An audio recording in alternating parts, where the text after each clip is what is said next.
electrifying entertainment of our time. The stunning climax to a half-century of podcasting suspense. The setting is Drew's basement. The story, two people in love.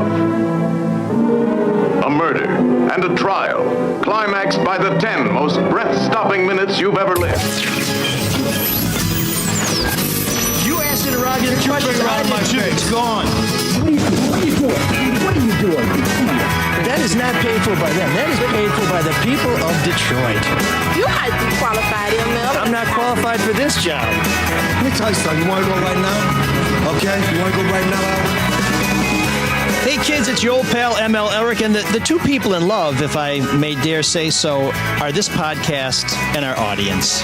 We love you guys, and we're not afraid to say it. We proudly Are you in pandering? That's put a our nice love feelings, affair. and I'm trying to boost our numbers. I think there's, sometimes you gotta put your heart out there, man. Well, you're not doing it through humor, so that's nice. Wow, clearly the two people in love are not me and Mark Fellhauer, I love you very much. our co-pilot and Good to see you again. and Good producer. to see this guy. We have a great show, and not just because Sean Windsor isn't with us. He'll be back next week. That's fair warning. He is at a Pistons press conference where they're going to announce something about a bad team that maybe won't be so bad, but probably will be anyway. So get that somewhere else. We're not going to waste your time with that. But we have two fantastic guests. We're joined in studio by Michael Bellotta, a former federal prosecutor who is now a defense attorney who's been keeping an eye on the Whitmer kidnap conspiracy plot trial.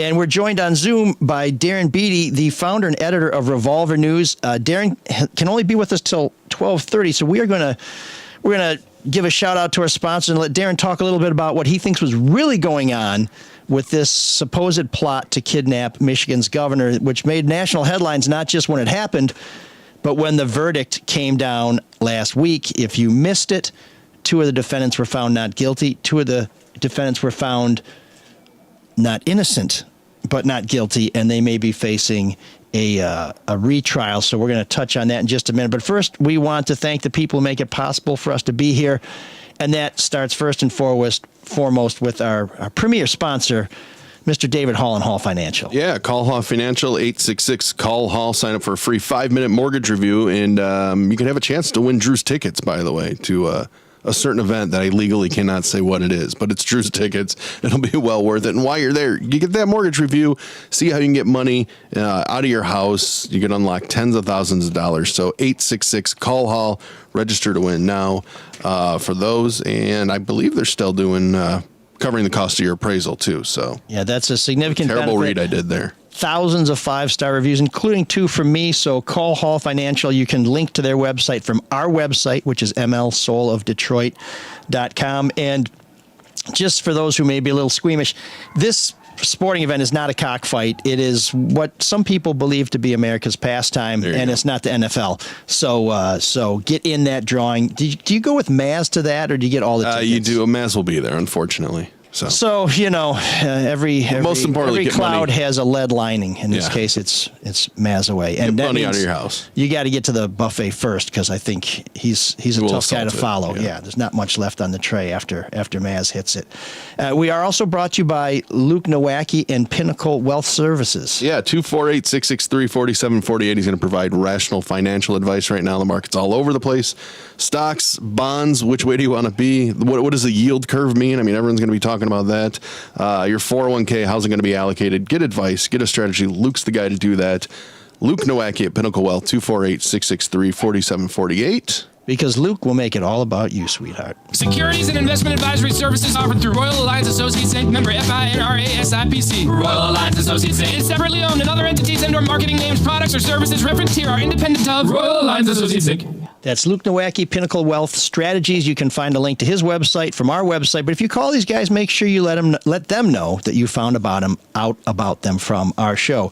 And, of course, we're also sponsored by the Caju Cafe, the pride of the East Side. We'll tell you a little bit more during Room Simmons 609 about the great acts coming to the Caju this week. But live music there most nights, great food every night. To find out more, go to cajucafe.com. So, Michael, we want to say hello. Thanks for coming back in the studio. Great to be here. Thanks for having me. It's great to have you. And a special thank you to Darren, who's coming on the show on very short notice to talk about a major case. So, Darren, we really appreciate you making the time. Let's jump right in. Tell us a little bit about what you think was really going on when this handful of guys got together and started talking about grabbing Michigan's governor, maybe killing her, maybe killing some police. And according to some of the surreptitious recordings made that were played in court, they were hoping to start a revolution. Yes, well, I think this case, and particularly this verdict, is a rare occasion for justice, if not optimism, because optimism would presuppose some kind of accountability for the Justice Department, which clearly screwed up here big time. And the question is, what's the agenda behind this screw up? Just to set the table for a little bit for those in your audience who might not know the basics of this case, this was presented as this grand domestic terror event. It was splattered all over the media shortly before a major presidential election. And the dominant narrative was this shows that Trump supporters are the new domestic terrorists. And you had organizations like the Department of Homeland Security come out and reinforce this narrative, saying white supremacy and white supremacist domestic terrorism is the #1 national security threat. Well, there are a number of fishy things about this case from the beginning. One shocking statistic, of the 26 people originally imputed to this so-called kidnapping plot, 12 turned out to have been either informants or undercover agents. In fact, the involvement of the feds in this case in setting up what they alleged to be the conspiracy was so egregious, and the participants are so sordid. Just to give you a few examples, one of the FBI agents running this was actually arrested in the course of the trial because he beat the hell out of his wife on the way back from a swingers club. Mm-hmm. Another one of the lead agents was prohibited from testifying because he is actually moonlighting his own private security firm, which he promoted with a pseudonymous Twitter account, leaking out various details of the Michigan case, presumably unbeknownst to the FBI. Another one of their main informants in this case, a decades-long informant who had every financial incentive in the world to set this thing up, he was actually arrested. The government arrested their own informant on a gun charge and actually effectively shut him up from testifying on behalf of the defense in trial. And so there are a lot of weird things going on here. It's a rare glimpse into the kind of sordid personalities within law enforcement who conduct these kind of sham entrapment operations. But there's a larger context here, and that's why Revolver News is originally interested in this case, which is that there are extraordinary and striking parallels between this Fed-infiltrated fake kidnapping operation in Michigan and the January 6th so-called insurrection. So even though most people talk about the kidnapping plot in terms of kidnapping, it actually also involved a plot to storm the Michigan State Capitol. Interesting parallel with January 6th. Many of the so-called plotters were involved with a militia group called the Three Percenters, one of the three main militia groups imputed to the most insurrection-y type activity on January 6th. And as a cherry on top, which is a remarkable connection that Revolver.News reported months and months and months ago, the head of the Detroit FBI field office, who oversaw this joke, embarrassment, sham of an entrapment operation, just days after these so-called plotters were arrested, FBI Director Christopher Wray promoted D'Antuono to the DC FBI field office, where he went on to oversee the January 6th investigations. So the reason that this Michigan case was originally interesting and relevant to me is I'm not from Michigan or anything, and otherwise wouldn't have been extremely relevant. But the parallels with January 6th suggesting contextually that January 6th could also have been a similar type of government setup in order to further a political agenda.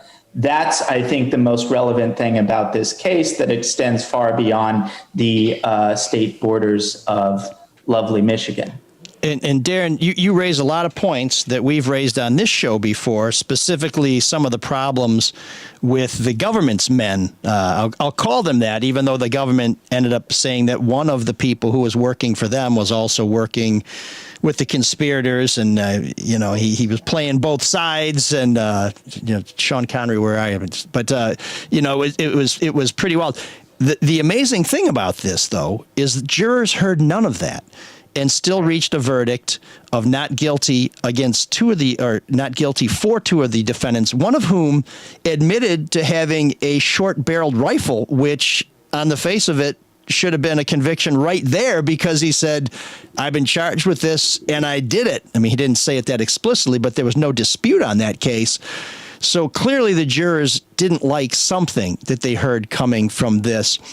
But one of the things, whether this was concocted by the government or not, is that these men on trial clearly came together to do something, clearly built explosive devices, practiced breaching techniques, surveilled the governor's house, and discussed of their own free will that they wanted to kill people and they wanted to set off a revolution. Now, if somebody comes into my studio and says, hey, ML, let's go knock over a bank. I got the car running. I got the ski masks. I got the guns. All you have to do is hand this note over to the teller. If I say that sounds good to me, aren't I at some point culpable for my own actions, whether or not somebody's tried to tee me up or not? You asking me? Yeah, I mean, I'm just saying that it seems to me that whether the government said, hey, let's go get this biatch, if I say I'm in, there's some part of that I have to bear some responsibility for, right? Right. No, that's a great question. Or perhaps not. I don't know. It's a great question. It's a fair question to ask. I am not a lawyer, and so I can't really speak to the minutia pertaining to what constitutes entrapment technically, what doesn't constitute entrapment. And I don't know whether that was on the jury's minds, because as you pointed out, a lot of the evidence that would have pointed in the direction of entrapment, a lot of this, the jury was actually prohibited from hearing. But I certainly think that when you have a situation where 12 out of the 26 people originally associated with this kidnapping plot were either undercover agents or informants, that's a hell of an infiltration ratio. And when you look at the actual people involved, I don't want to be disparaging anyway, but these are not necessarily masterminds who could have constituted any kind of threat to United States government. The original reporting on one of the individuals, I think one that was neither found guilty or not guilty, who lived in a basement of a vacuum repair shop with no running water or anything. The reporting on this originally, in order to drum up this larger narrative of domestic terrorism, was that, they met in this secret terrorist bunker.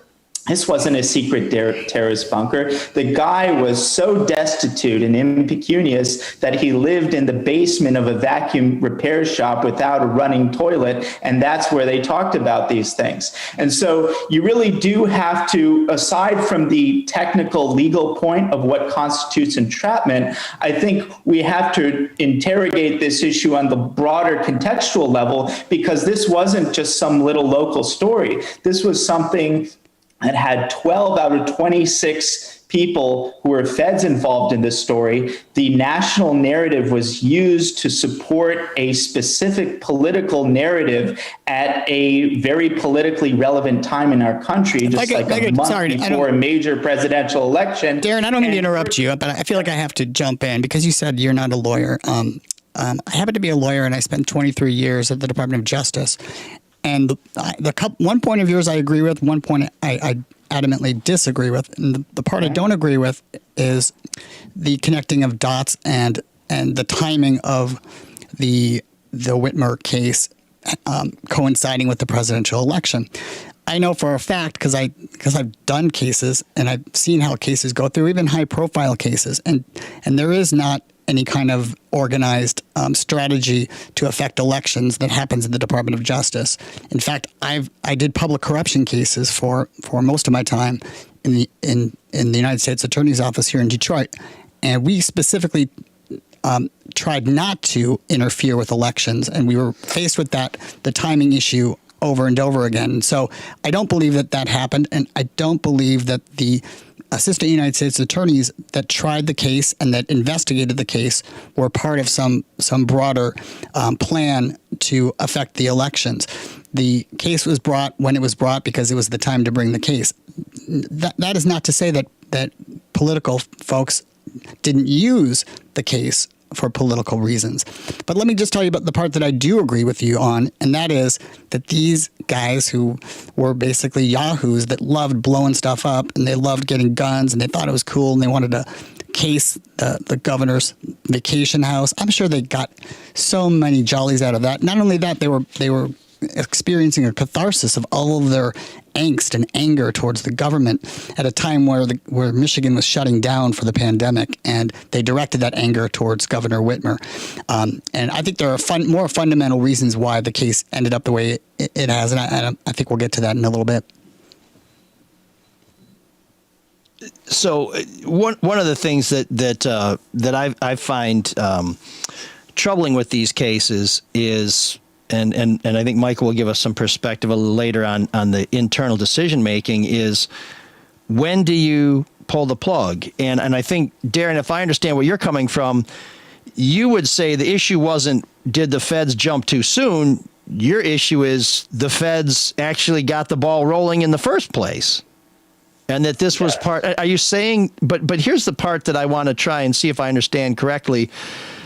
Are you saying that the former head of the Detroit field office got this conspiracy going in Michigan and then went to Washington to get the January 6th insurrection underway as well? Because that feels like a couple of pretty big leaps to me, but I want to hear you work us through that. Right. Well, look, Revolver News, my news organization, gained national prominence for calling into question the dominant narrative pertaining to January 6th, noting that there's pretty compelling evidence that there's some degree of federal involvement in the militia groups imputed to the January 6th insurrection. And I think the context for that argument, it's certainly an interesting coincidence that you have the Michigan case, which, as I pointed out, involves one of the same key militia groups imputed to January 6th. It involved not only a kidnapping plot, but a go into Michigan state capitol plot. And the guy who oversaw this operation, which I think it's overly generous to say that it's suspicious. I mean, the malfeasance and the misconduct and the sordid behavior of these disgraced federal agents is simply a matter of record at this point when it comes to this case. And so the individual that oversaw this deeply politicized case was just days after these arrests in October promoted to the highly coveted DC field office to oversee the January 6th investigations. I think that's interesting contextually in light of the striking parallels between the Michigan case and January 6th, and in light of the independent, compelling evidence suggesting that there was a degree of federal involvement in January 6th itself. Darren, let me just say this about government. Hold on, Mike, before you get to that, I just want to clear up some definitions, because to me, I don't think it's beyond. And I don't know that this man was in charge of Detroit and was in charge of Washington. I don't doubt that. So let's just stipulate that happened. But the fact that he was in one place at one time and in another place at another time is interesting. It could be a coincidence.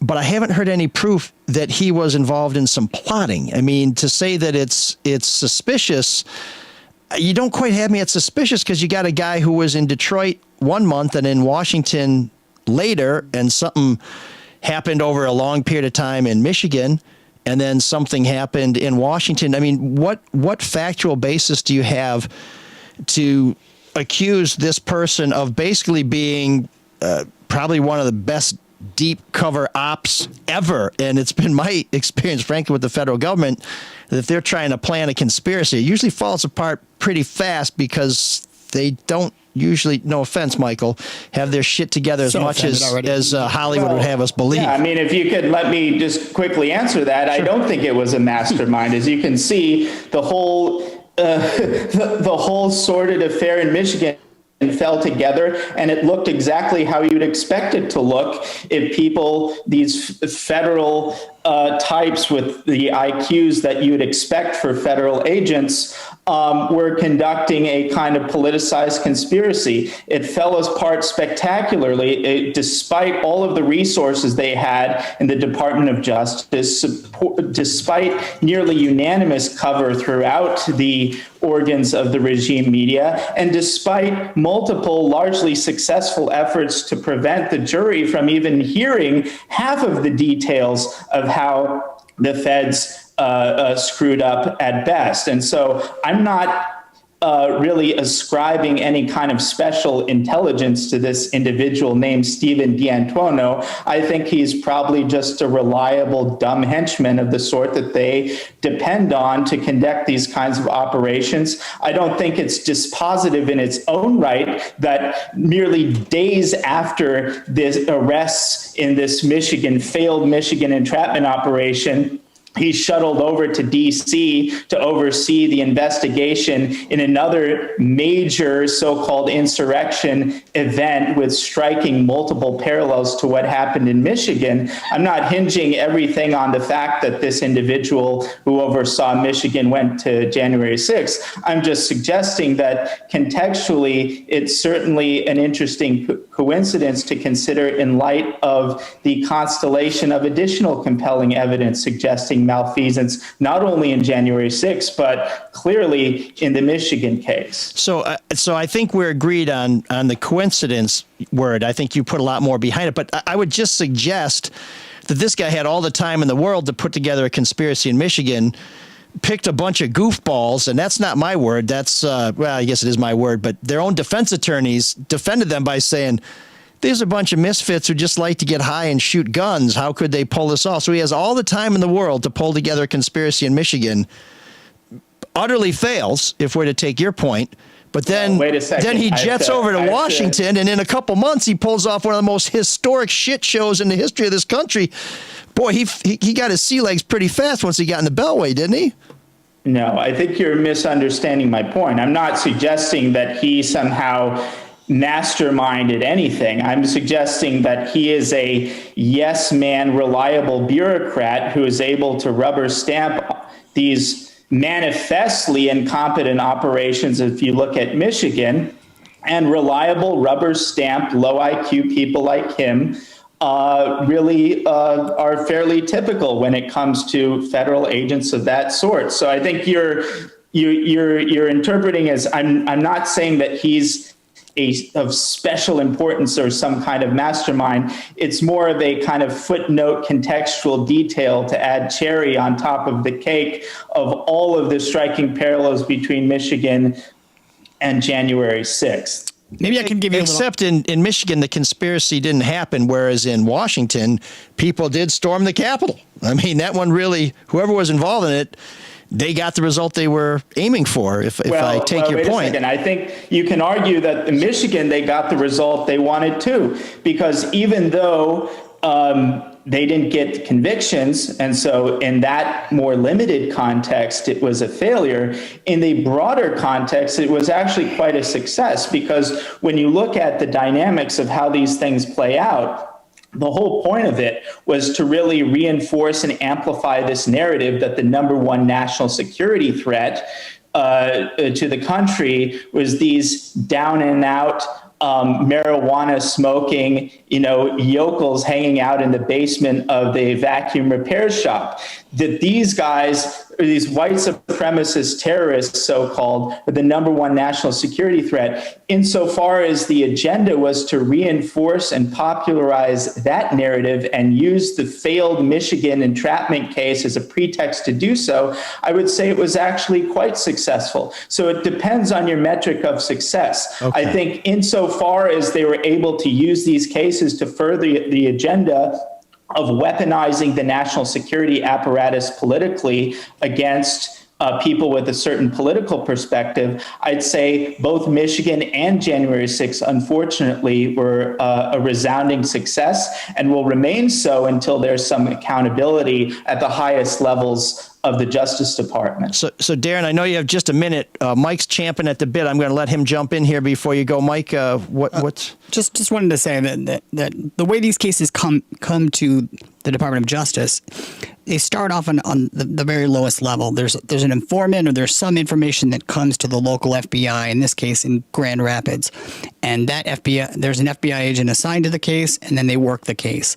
The special agent in charge there has virtually nothing to do with the case. They're not involved in investigating it. They're not involved in, planning it or doing virtually anything. So to connect dots at the very highest levels in this investigation, in this case, I think ignores how cases really work. They come from the bottom up, and they're investigated by usually lifelong FBI agents or other federal agents, and they work with prosecutors that were there before President Biden was elected. Those same federal prosecutors were there for this trial, and there's no politics. It doesn't drip down to the level of federal prosecutors. I just wanted to make that point. So, Darren, I know you're on the clock. We want to give you the last word here. What do you think of what Mike just threw out there? Well, I'd just like to say that I really appreciate this format. I generally go on sort of more politically aligned and types of shows, so I really enjoy this back and forth. So thank you for giving me the opportunity. And I'll just conclude with and then I respect the fact that your other guest is a lawyer, but insofar as he's suggesting that the FBI itself, up to its highest levels, is not politicized, in particular for cases like this, I'd have to say that that's manifestly false and ridiculous. Anyone who's been following the FBI, particularly since the election of Donald Trump, it's clear that the FBI is a deeply politicized institution and is largely in line with the more general thrust of the American national security apparatus aligning itself politically and directing its targets against people with a certain political persuasion. It's happening in the Department of Defense. Our intelligence agencies have been complicit in this, and the FBI has been complicit in this. And the Michigan case and the January 6th case, it's not limited to that, but those are especially egregious examples, in my view, of the politicization of the process. And I think it's just untenable to say that the Michigan case or the January 6th case are not politicized at the highest levels of the FBI. And I'll just leave it at that and let the audience decide for themselves. Well, Darren Beattie of Revolver News, thanks for taking the time. We represent all views on this show, so we appreciate you coming on. We may have you on again sometime if you're up for it, but I'd love it. Thanks very much. I think we could go all day with this. I know you have to go, but we're going to dive into a little bit more of some of the mechanics of this trial and why this verdict may have come about. But Darren, we really appreciate you joining us today. Thank you very much. So that's Darren Beattie from Revolver News. The one thing that I find interesting is and I don't want to pretend I understand every part of Darren's reporting, but if this was a plot to try and affect the outcome of the election by having this go down less than a month before the election, because I think the Whitmer kidnap plotters were snatched up in October of 2020, I'm not quite sure how having a big insurrection after the election would have helped. The timing just seems a little weird, and I'm. Well, it seems like it boils down to the fact that people view the FBI as political. And historically, I mean, look at J. Edgar Hoover and how he used the FBI for politics. It just I think that is just that's just how people view it. But, who doesn't have political leanings one way or the other? Well, and the FBI agent whose text came out, saying we're going to get Trump or don't worry, we got this during in 2015, 2016, that sure as hell didn't help burnish the agency's image, nor did some of the conduct of some of these FBI agents and informants who worked on this case. And I know that the feds must have been losing their mind when some of this stuff came out. But and so I'm not going to excuse the agents. They're professionals. They have to be professionals. But some of the other informants and other people who are involved, I don't think juries like those kind of witnesses. No. But I always keep coming back to, if you're going after shitbags, who do you think they're hanging out with? Not Mother Teresa. First of all, she's dead. But second of all, the kind of turds who come together, some of them flip and they don't immediately become choir boys because they decide to tell what was really going on inside the toilet bowl. So about FBI agents, because our guest talked about that a bit. The FBI agents, they are, number one, they're human beings, okay? And it's a young man's game. There's a mandatory retirement age of 57 in the FBI. But the other thing about that is the FBI, they do a fantastic job, in my experience, investigating cases, but that's where their job ends. They don't make these decisions. They don't decide whether to bring a case. They don't decide which witnesses to call. They don't decide, that for instance, that lead case agent can't testify because of all of his problems with domestic violence and such. So the FBI has an important check on what they're doing, and that is they are, by their own regulations and policies, they are required to consult with an assistant United States attorney or a Department of Justice attorney as they progress through an investigation. So at every turn, when there's some new piece of evidence that came up in the investigation of the Whitmer plot, it was reported to a federal prosecutor. And as I pointed out, these prosecutors are not political. We were never political. I was never political. And the Kilpatrick case isn't the only case of note that I worked on that had the attention of Washington. But I can promise you that it never happened to me a single time that I felt a finger on the scales from anyone above me, apart from colleagues and the United States Attorney themselves saying this is what I think. But I was never told to prosecute someone that I didn't believe deserved it. And I don't know of anyone. And I've met assistant U.S. attorneys from around the country when I taught down at the National Advocacy Center. I taught new federal prosecutors how to do trials. And when I was down there, I met any number of prosecutors from around the country, and they were all. I've never heard a story, not once, that they were pushed in a certain direction. J. Edgar Hoover aside, and the FBI aside, the Department of Justice, in my opinion, in my experience, has not experienced that politicization. But I understand how people can feel that Absolutely, way Mark. because they're appointed, right? Yeah. So they're Yes. appointed by the president, the U.S. attorney. So, But in this that case, right there seems political, Right. And then, but in this case, everyone in the Justice Department in a leadership role at the time these things were going on were appointed by Trump. sure, Yep. So Trump put his own people in to create these conspiracies that would undermine his chances of being reelected. That's kind of where I say you can put all these things on a grid and say here's a crossover and here's this and this guy was, Colonel Mustard was in the drawing room with the candlestick, but it don't make Colonel Mustard the murderer. And then when you back up and say, wait a minute, so all the people who were involved in trying to undermine Trump were appointed by Trump? Right. That really stretches credulity. And you can go back to the Kilpatrick case. That was done under Obama. You can go back to, the president doesn't seem to matter, at least in my experience. Although you could argue the Obama case first got on the Fed's radar during President Bush. Right, but he could have killed it or asked for a deal or something. I'm just saying you can take these things back and connect them to somebody else. And, David Letterman, when he had a morning show, had this great little skit where every time there was a major disaster, they put a picture of Joe Garagiola there in his catcher's gear, and it's why is it that Joe Garagiola keeps showing up at all these tragedies? I mean, that was a joke, but some of this feels like, oh my God, Joe Garagiola put Kwame Kilpatrick in prison and tried to get this guy in a vacuum cleaner basement shop stitched up for a kidnapping conspiracy. Right. I understand what Mark was talking about, the perception, and perception is so important, right? But the reality is, having been there during these cases, I never saw it, and I would have seen it, and I didn't. Well, do you feel is the FBI overzealous when they do investigations by using informants? Do they rely on that too much? This case is an aberration. Okay, and I was going to talk about what I think is the fundamental problem. But there's a lot of similarities to the Hutari case, right? Right, that's the other case. Yeah. That So I if think it is didn't also wake people up or wake the FBI up then, you really think this one does? So back up, Michael, if you could. I just want to do a little role playing here, and we all get to keep our clothes on. You are. Wait, hold on. It's just the three of us guys. Yeah, That's true. Yeah. All right. What's my safe No, word? those Sean Windsor shoulder using it right now.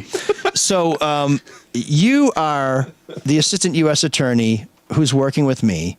I am the FBI, and I come and I say, Mike, I got to tell you something. This case is rock solid. We got these guys before they did some real damage. You know, we took them as far as we could, but we think we stopped them just in time to prevent somebody from getting hurt and to give you the strongest case possible. We're ready for trial. You know, we charged them. I just testified in the preliminary examination. Got to tell you a little something before we go to trial. I kind of beat my wife's ass after she didn't dig going to a swingers party with me, but I think we're good, right? You want to go get a latte? I'm good on the latte, and it's happened to me many times in my career as a federal prosecutor that agents were excited about their cases and they were overconfident. And that so you don't say, that's the you role of stupid mother.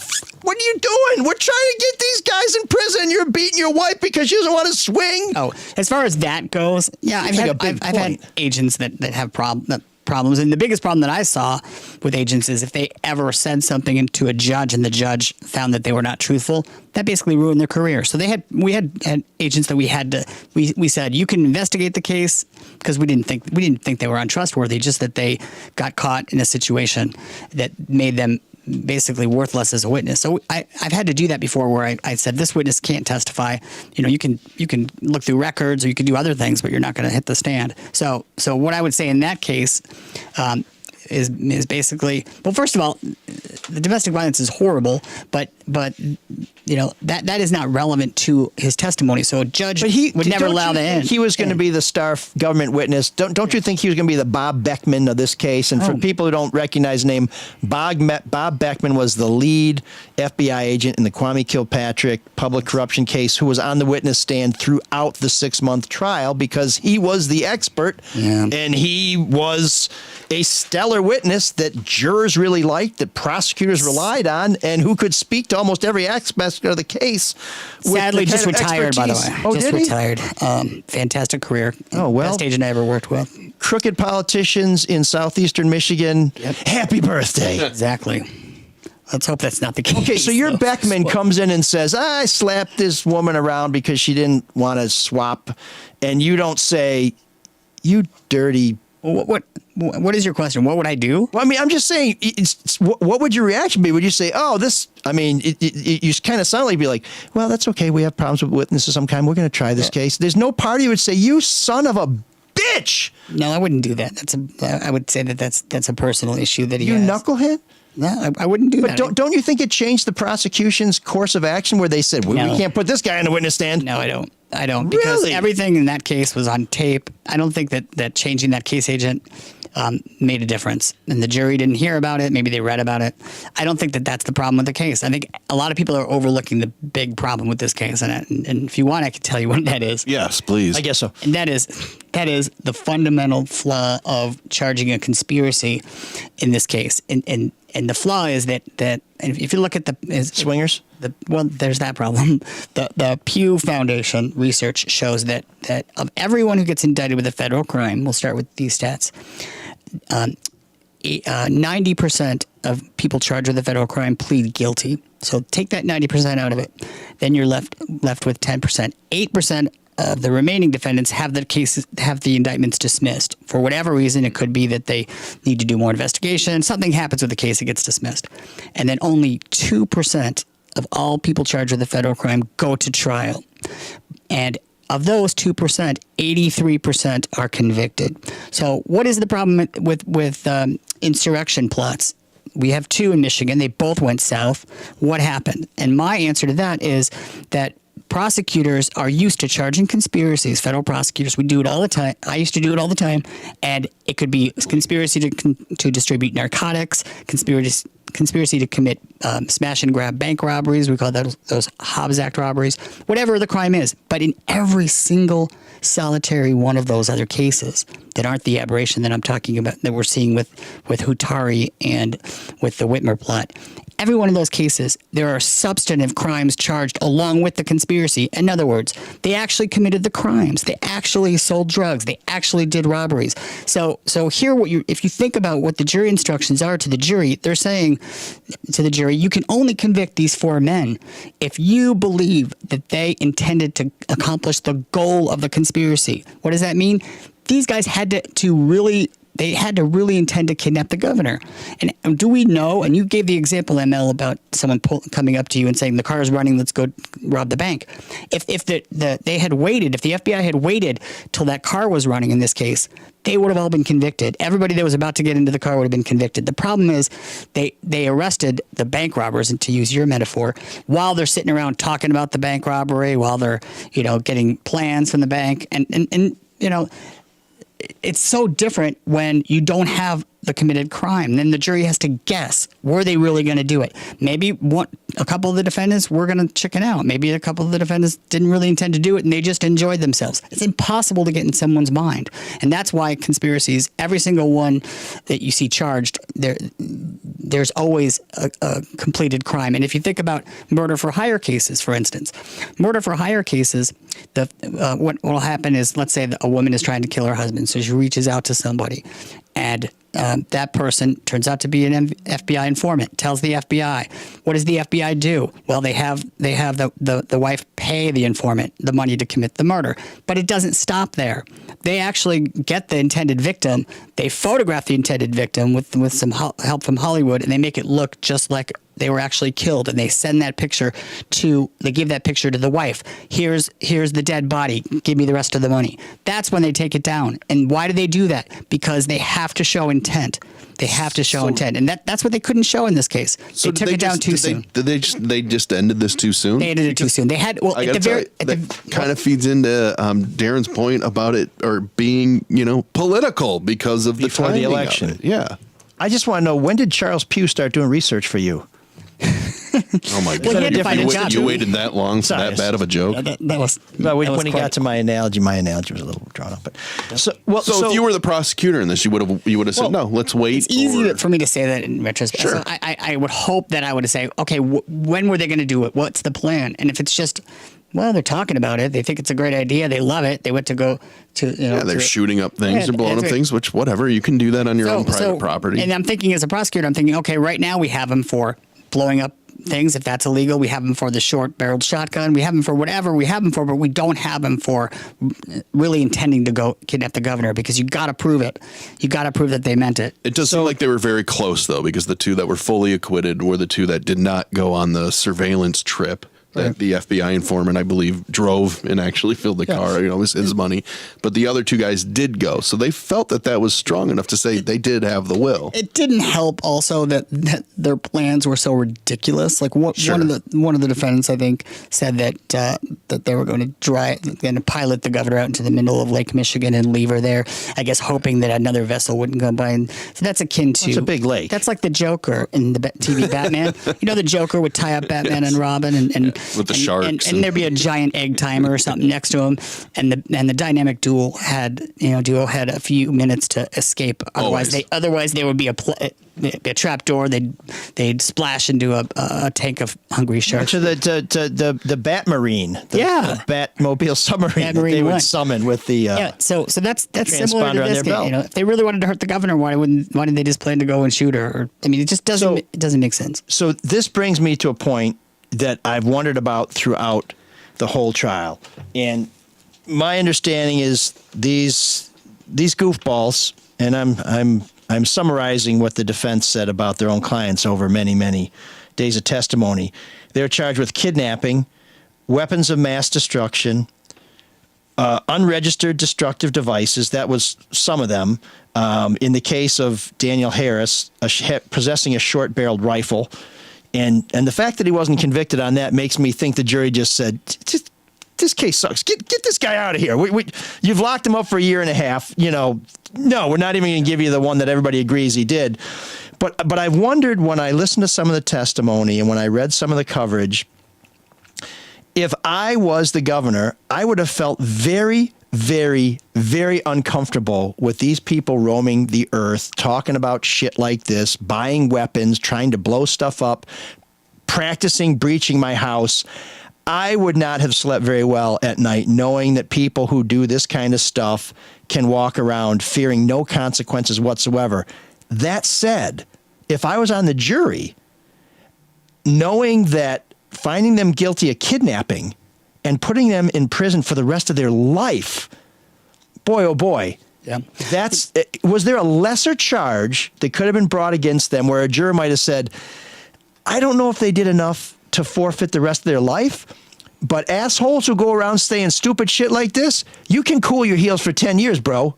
Yeah, if they were making the threats public, but they weren't. They were talking amongst themselves. So if they had done anything over the internet or over, well, they used the dark letter web, or anything right? like that, that would be a threatening communication. That's a federal crime. Wire fraud, right? Or wire? It would be a threatening communication over cross state lines. That's a felony. So there is that. But you touched upon a good point when you put yourself in the perspective of a juror, and that is a lesson that took me a while to learn when I was a federal prosecutor. That is that you could be able to prove every element of the crime, and you could feel like you'd ace your law school test to show that look, it meets the element 1, 2, 3. It's all legal. It's perfect. But that doesn't mean anything if you don't accomplish the number one goal as a prosecutor in a trial, and that is you have to make the jury not only believe that you met the elements, but you have to make them on an emotional level, on an intuitive level, want these people that are these defendants to go to prison. And you have to assume that it could be a very long time because you have no control of that. And every judge by the law, by jury instructions, tells the jury, hey, jury, don't think about how much time this guy's going to get. You just have to see if they met the elements. And guess what? The juries, every juror that I've ever talked to, they really ignore that.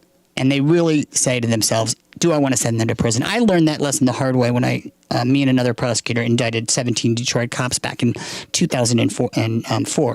And that case went to trial. And the first batch of them, and even though we knew it was going to be very hard because it was a case where the officers were lying on their police reports about guilty people. They were basically saying that they got drugs off the people when really they broke into their houses and their apartments and stole it. You had more stinky witnesses. Yeah, terrible witnesses. But the point is, even though our mock jury, we had a jury consultant, we had two mock juries convict, and that didn't mean anything because the real jury. So they were really mocking you. The whole thing mocked me back. Fortunately, Judge Cohn, may he rest in peace, he recently passed away. Judge Avern Cohn mercifully stopped reading by count 18 when it was not guilty. He said, "Oh, the rest of them are not guilty," and then threw down the papers. But I learned a lot from that case, and fortunately, the officers were disciplined, and some of them were fired. But still. I learned that when I went back and I watched the tapes of the jurors and the mock jury, and I realized when I went back that their comments were when they were asked what should happen to these officers, they said, "Oh, they should be suspended. They should be docked some pay." Nobody said, "I hope they do a lot of time in prison," because they were making the community safer, even though they were violating everyone's rights.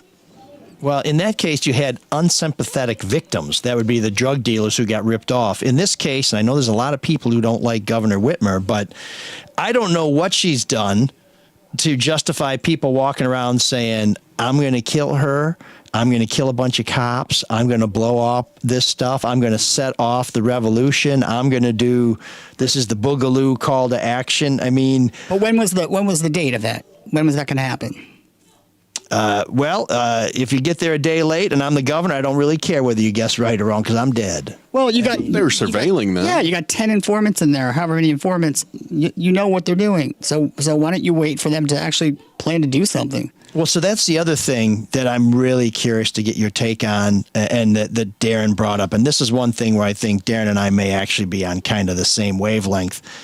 You had a bunch of people working for the federal government on this case, some of whom looked pretty sketchy, and some of whom were doing more than just saying, oh, well, so you think you're going to buy some weapons? That would be, when are you going to do that? Because that would be kind of cool, I guess, where they're saying, hey, here's a card with $5,000 cash on it. Who were you impersonating, by the way? That was Big Dan. That was Big Red. Dan. I thought it was Fox. I don't know. No, I haven't heard your Fox, but okay. Yeah, here's my Fox. There's no toilet here. Why won't anybody come over and hang out with me in the basement? Because there's no toilet there. Just a coffee can that looks very suspicious, and a couple dogs. Are you surprised that? But I mean, sorry, Mark, we got off on a tangent. But do you think a problem was that some of these government cooperators went too far? That they didn't just say, well, if you're going to blow something up, let me know when you're going to blow something up. Where they said something like, well, I'm free on Friday. Why don't we blow it up on Friday? Yeah, I really don't think the entrapment defense was what caused the verdict. I think because there were two defendants that testified, two co-defendants who pled guilty and said, look, this was our idea. And you have the defendant's own words talking about doing it. So they feel bad now. Well, there's no question that they were talking about doing it, but were they really going to do it when push came to shove, when it was time to get in the car, like your analogy? The car's running, who's getting in?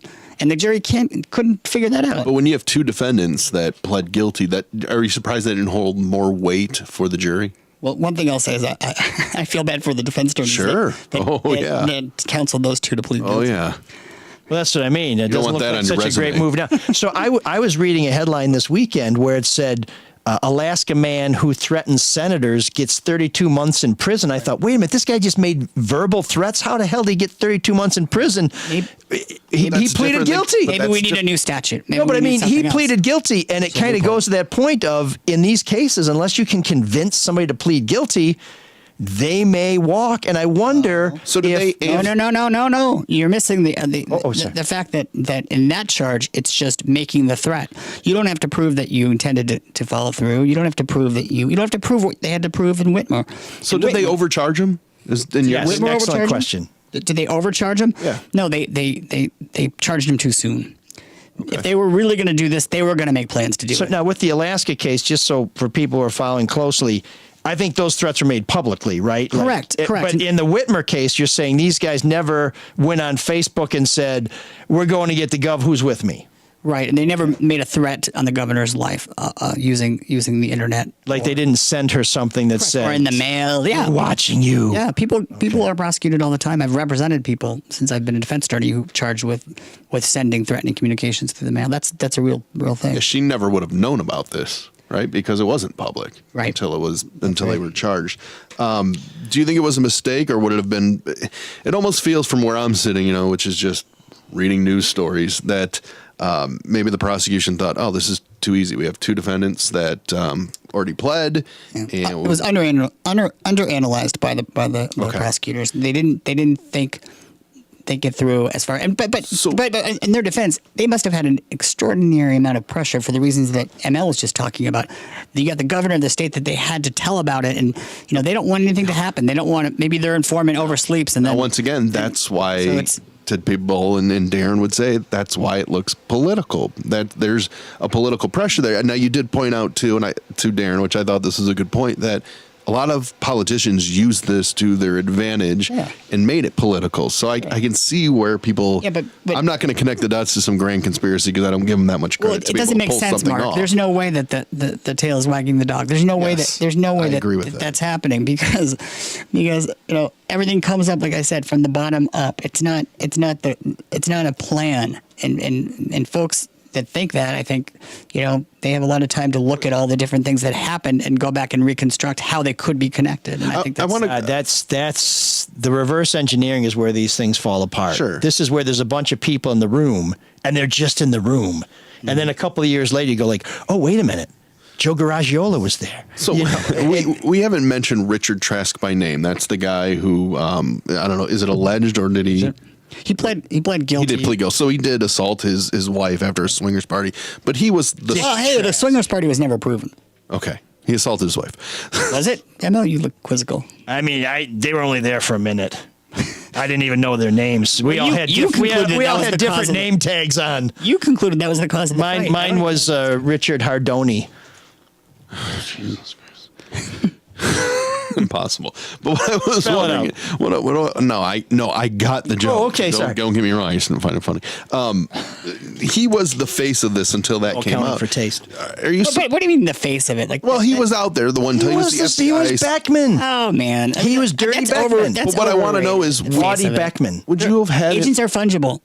Sorry, I said it. Sure. I mean, they're not all equal. No one's equal to Beckman in my Yeah, view. but you had a lot of shitty agents on this. The guy who's pimping his side business, the guy who's a double agent, the informant who's like, well, let's just shoot through the window instead of shooting through the door. I'm like, good judgment call. But in regards to the agents, are you surprised they still didn't put them on the stand? No, Would because you have put Trask on the stand? Would you have used him? well, I could have used him because, like I was saying earlier, the fact of a domestic violence case. Yeah, the has judge was never going to let that absolutely nothing to do with it. If it were a conviction they? for a false statement on a loan application for a mortgage or something like that, then I would definitely not put him on. Why did they not do it? I think it's because the FBI fired him. I mean, it'd be pretty bad to put your star witness, star agent in the stand. And what is your occupation? Well, I used to be an FBI agent, but I'm fired. Okay. Why were you fired? Can't talk about that. Swingers Club, you know. Well, what about the other one, the agent that had the side business? You can have other employment as an FBI agent. And certainly at the Department of Justice, you have to vet that with the department. You have to, like, when I was a federal prosecutor, I was teaching on the side. I was teaching in a law school, so you can do that. You just have to get permission. So I don't know if I think he didn't have permission. And Mike was teaching a bomb making class, by the way. So. Yeah. It seems like the prosecution was very overconfident in this case. There you go. They were not looking, and I think, and maybe they misunderstood the jury. Well, right. They were looking at, hey, we have lots of evidence to show that they were serious because they did all these things. But then were they gonna really go kidnap her? I mean, that is what they can't prove. It's one of the things to know. It's another to prove. Right. And so going forward, if you guess wrong, you've put somebody away potentially for life. No, I understand. I think that heavy sentence must have preyed on their minds. Yeah. Of course, nobody knows because the jurors haven't spoken, and because the jury was picked in a way that made it virtually impossible to go speak to them after the fact. Which I was surprised really that there was a sketch of the cool. jurors. Did you guys catch that? There was actually a sketch of the jurors. really? Which is very unusual. Where you could see, you could tell what their faces look like. Yes. I mean, the not trying to slag on the artist, the courtroom sketch artist, but They were very good. I've seen better. Okay. Was it better than that drawing that they Carol did Cameron, of George Costanza's boss when he was on the beach? Oh yeah, or Mr. Kruger, or Tom Brady when Tom Brady was Tom Brady. important. Yeah, that's a classic one. Yeah, it's like, so Gollum was on the jury. Okay, who else? Right, or that one meme of the sketch on the news of the the leprechaun? Is that the no, wasn't there like a stick figure? So I don't know. Yeah, no, there was the leprechaun down in Mobile. So let's back up to one other question that has come up out of this, and that is, and I've touched on it a little bit, I think, with my references to the being found acquitted of the short-barreled rifle charge. Could jury nullification have been an issue here? I mean, and people have speculated that this was a Western Michigan jury with folks from Northern Michigan were going and blowing shit up and shooting guns and not really digging the governor and stuff like that, are not necessarily out of step with how a lot of folks over there feel. Yeah. I think that definitely played a role in that. And the fact that the government was willing to charge all these folks with, and especially the two that they acquitted, with this plan to kidnap the governor when they clearly did not believe that they intended to do that, that can bleed over into other charges in the case, and they could just be saying to themselves that, why are we even here? This is a waste of time. You mean the jury didn't believe you think the prosecutors did believe that they meant to kidnap the governor? The prosecutors did, of course. They did, right. I want to be clear. Right, no, I'm sorry. I'm saying that the jury didn't agree with the government. They didn't agree with the prosecutors on that, and that can bleed over to the other charges. And I think that the government misconduct to think that they don't know about it, I think is naive.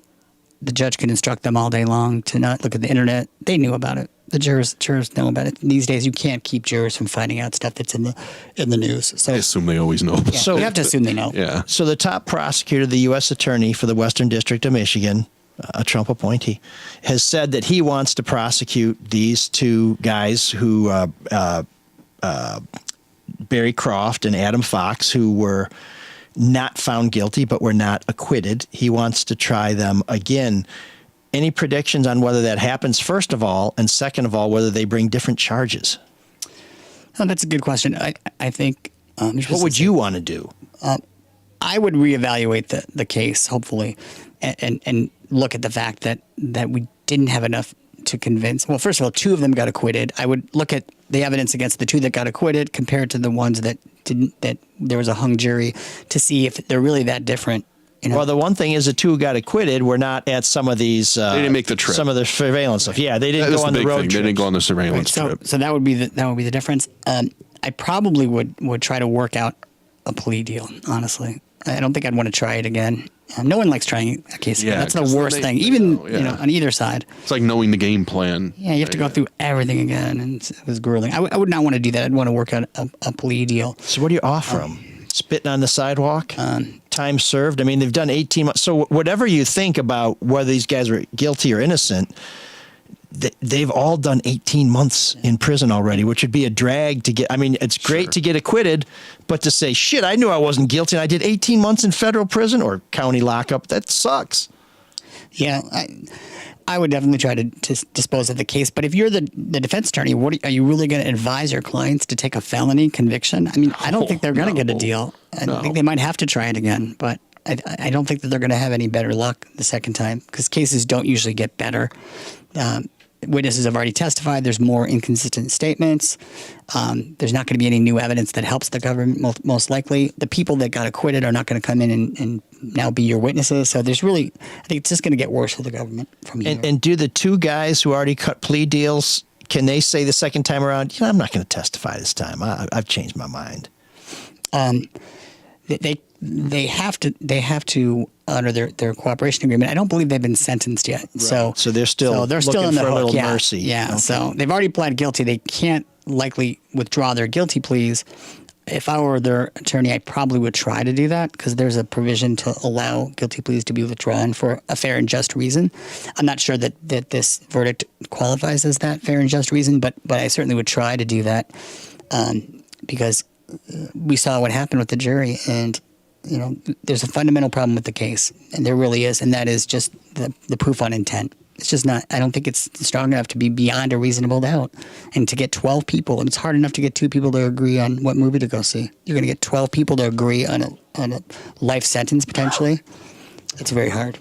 Could they, because there's some state charges, right, for the other guys? Yeah, that's always an option, Mark, is to punt the case to the state and say, That's the yeah, don't talk about that case. Don't talk about Leland. I know you're going to. That's the Leland corollary. No, but that's always an He was sentenced to eating sushi after being involved in soliciting bribes. Well, I was going to say, he was sentenced to being interrupted while eating sushi. Right. No, he interrupted me. I was going to leave him in peace okay. with his mom. It's always about you. Yeah. So do you think they'll do that then? Punt it back to the state, because the state charges are totally different. Yeah, that's a possibility, Mark. But I if I had to guess, I'm going to say they're just let it go. Well, no, I think that there's going to be a lot of political pressure. I think the U.S. attorney probably will go forward. See, there you go. That's why people. Can you imagine being a local prosecutor saying, "Hey, you want to take this loser case off our hands?" No, I don't. No, I don't. And when I say political pressure, I should, given our last guess, I really should qualify that. When I say that, I just mean optics. Within. Yeah, optics are important to the. I would think I know to the Department of Justice, but it's still a matter of do they think they can prove their case? Because in the case of the 4th Precinct, although it was not as political as obviously as this case, but we made the decision not to try the other defendants. That hadn't gone to trial. We just dismissed the case. So that could happen as well. But do you think that there's something that is in the mind of people who are making the decisions where they feel for legal reasons or just sincere consternation, that you can't go walking around blowing shit up, practicing a kidnapping, surveil somebody's house, and just walk away and then go get a Big Mac. I mean, to me... You sound like Dana Nessel. Let me comment on that. I was really disheartened by her comments in the news, as well as Governor Whitmer, because they're both attorneys and they know better. It's an easy thing to blame the jury, and maybe in some cases, OJ. You could blame the jury. Well, I'm not blaming the jury. I'm just saying that if somebody was talking about shit like that with me, I would not be comfortable knowing that jokers with a lot of guns who blow shit up and who are sitting outside my front door are thinking, maybe we will, maybe we won't. That'll be for you to know, or for us to know and you to find out. Minority Exactly, report. Mark. That's a great. I use it all the time. I know, but I actually sent that in an email to someone recently when they were asking me. Not It is a minority report, and that's what this case looks like to the jury. I think you're going to catch them before they follow through with what their intent is. Yeah. There are a lot of people probably that have lots of thoughts of hurting people in politics. All kinds of people. Yeah. All kinds of people. So but let me give they you a have to commit scenario, a crime. and you tell me when the right time is to make the arrest. Sure. I got my goofball buddy Terry. I just rented a van.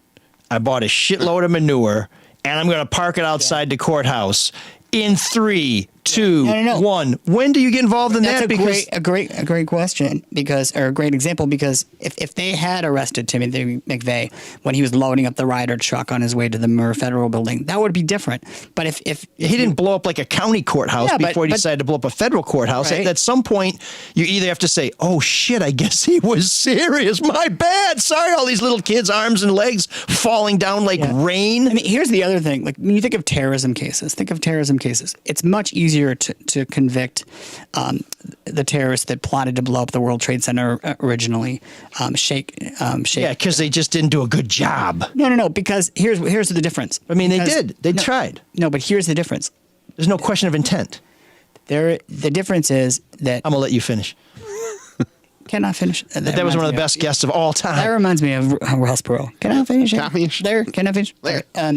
Yeah, when were they going to break up the plot to ruin his daughter's wedding? You feds didn't pull the trigger on that. They were late on that one too. Lesbian. Let him finish. Sorry. Have you developed Tourette syndrome, Emma? Develop. All right, what was the question? You were talking. When do you go get Timothy McVeigh? Is there a time to go get Timothy McVeigh before he blows up the Murrah Federal Building in Oklahoma City? No. I was saying that with. Well, that was the question. Right, and I was dodging it. No. With somebody just parked a truckload of manure over here. With the terrorism cases, there is a body of work by terrorists that jurors know about, right? We know what happened obviously in 9/11. We know what happened with the USS Cole. We know what happened with all these different examples. So when a terrorist gets caught and they're on trial, it's like the jury knows, okay, we know how this story ends. But when you got a bunch of yahoos no one's ever heard of, not affiliated with anything except the Grand Wolverine Watchman organization, which I'm sure everybody was familiar with before the case. The 3 percenters. You don't have that. And that goes back to my original point about how you got to have a completed crime, or at least have, in the case of terrorism, examples of people doing that thing. Right. So what you're saying is, and I don't want to suggest that anybody in the government knew that Timothy McVeigh was going to do this. I mean, I've never heard that. If it's been reported, I haven't seen that. But it sounds like, and correct me if I'm wrong, that you're saying if they had grabbed McVeigh before he put that truck outside the courthouse, you would have been convicted. They got a problem. The feds that trying to get a conviction have a problem. He has that loaded up in the truck and he's on the way. Yeah, I think you can jump to the logic. It's just further conclusion along. that he was going it's to. a degree. Yeah. It's just a matter of degrees. I mean, if they would have loaded, I guess if these Wolverine Watchmen would have loaded up their made-up bombs in a van. Yeah. Here we go. We're going to go. What's the date? Who's going? I'm going. That's all you need. So I guess the point is something more. I just think that something more was missing. That's all. Surveillance isn't enough to say. Yeah. It could just be sightseeing. They like to do that shit. The problem is that they get their jollies. Well, when else are you going to test out your night vision goggles? It's the pandemic. They're locked up. They want to do something fun. Hey, why not? Let's go surveil the bridge near the governor's vacation. These are not guys I'm going to spend a weekend with. This is not something you don't like doing that stuff. Time. Some people do. I don't get it. No, I like shooting guns. I like going out to the lake. I just don't hang out with some buddies saying, let's snatch somebody and attach them to a kite. Right. some people like feather bowling. I mean, I do. I personally do. Well, Michael, if What a- you what like a segue, feather bowling, Michael. Well, I was just trying to talk about our fine sponsors. yeah, the Caju Cafe. Caju Cafe always has something great going on. It is every Monday night, in fact, is Open Blues Night, Open Blues Jam, and Muscle Madness, if you like Belgian delicacies. Tuesday is Funk Night. Wednesday is karaoke. Thursday is let's get some night vision goggles. No, they're not doing that on Thursday. But on Friday, that's karaoke. Oh, shit. Yeah. It's pretending to sing, just like these guys may have been pretending to blow up the governor. This Friday, Django File, Evan Perry, Audrey Kubat will be on stage. Saturday is Mortal Disguise, Portal of Pazuzu, Nethergate, and Where the Wolves Play. Sunday, they don't have any bands with really cool names, but it's Easter, so maybe you want to take somebody out to brunch. But for more information on the great things going on at the Caju Cafe, go to cajucafe.com. That's CADIEUXCAFE.com. Perhaps you'll see Michael there, feather bowling, or defending some people who want to kidnap me, put me in a boat. Jesus Christ. That's pro bono, baby. Well, no T-shirt for you. Oh man, the geeks have inherited the earth. Did I do that? What a dork. Does him wanting to play with us again mean that he's turning into a geek, or we're turning into cool guys? So I just can't let go of this charging question, because when I look back at the charges, weapons of mass destruction, I know that you put a bunch of pennies together and blow them up, you're going to really hurt some people. But if I was a juror, I might look at that and say, That's not mass that destruction. doesn't really feel like a dirty bomb. Yeah. Not exactly nuclear fission. Yeah, I mean, and I think one of the jury questions was about the pennies. They wanted to go over some of that. So I wonder if some of these charges, if we're not going to see some of these charges the next time around. Well, and to your point too about people blaming the jury, and sure, the jury, the makeup, they didn't believe it, right? But they seem like they did their work here. Yeah. They deliberated just- for 38 hours Exactly, over 5 yeah. days. Of course they did their work. Yeah. And that's why blaming them is ridiculous. Blame the people that had the burden of proof. If it were my case, I'd blame myself. I blame myself for the 4th precinct case. It was my fault. Yeah. Not the jury's. A lot of angst. I had a juror. I never forget. I was arguing, and I made the mistake of doing a 2.5-hour argument on a 3-month trial. And I had one juror, he's a trucker. He's looking at me, and with his arms folded, and he was just like shaking his head no. I was like, "What do you do when you're arguing?" It's a great feeling. And I'm like, "Holy shit!" And I actually put a trucker song, like a country song reference, because he liked country music. And I said, "That looks like that. This case is like that song. If I." That's my story, and I'm sticking to it. That was my hook. But he was still shaking his head no. So it's a terrible feeling. Don't play outlaw country when you're trying to convict somebody. Those guys are heroes. So Lesson learned. Who's your geek? Oh, yeah, sorry about that. Well, this week, we pitied a fool, or the geek, who lashed out after Mr. T tweeted that he was still taking precautions against COVID-19. I just received my second Moderna booster vaccine, and I feel good. The 69-year-old T tweeted outside his Chevy van. I think you just wanted to do a Mr. T impersonation. But go I'm ahead. still going to wear my mask and keep my distance because the virus ain't over, fool. Grr! Well, Texas Senator Ted Cruz tweeted, bizarre. 535 members of Congress. Does he sound like he's from Texas? He really doesn't. Bizarre. 535 members of Congress can attend the State of the Union without wearing masks, but it's still not good enough for Hollywood. So you want to mess with Ms. Okay, that's fine. This isn't the first time, however, that the cruiser criticized a star for advocating vaccines. One of his previous targets was Big Bird. And if he's going to try and take this to the next level and square off against one of these people he thinks is overly cautious, might I recommend that he stick with the other big chicken, the one on Sesame Street, rather than mess with the other guy, because this week's episode is brought to you by the letter T. So, Ted Cruz, you're our Geek of the Week. Because I used to do letters on the streets. And no, we got it. And the number 187! That was like Jerry Falwell with the purple Teletubby. Remember that? Oh, yeah. Tinky Winky. Yeah.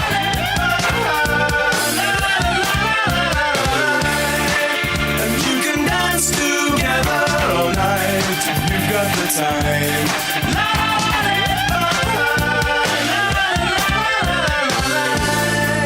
You got your shot. Now give me mine.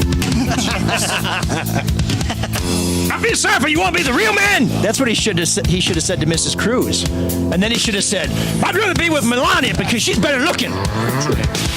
Which I ain't going nowhere. Which Ted Cruz has heard before. Ooh. And remember what? You remember what Clubber did to Mick? Clubber Lang. He killed him. Great role.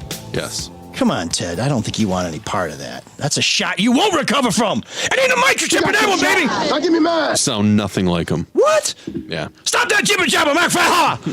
I'll step over there. Not even close. Cowboy, man, I ain't going nowhere. See, that's the problem. I want to be BA, but I'm more of a Murdoch. But that's I told you I wasn't going away. Okay.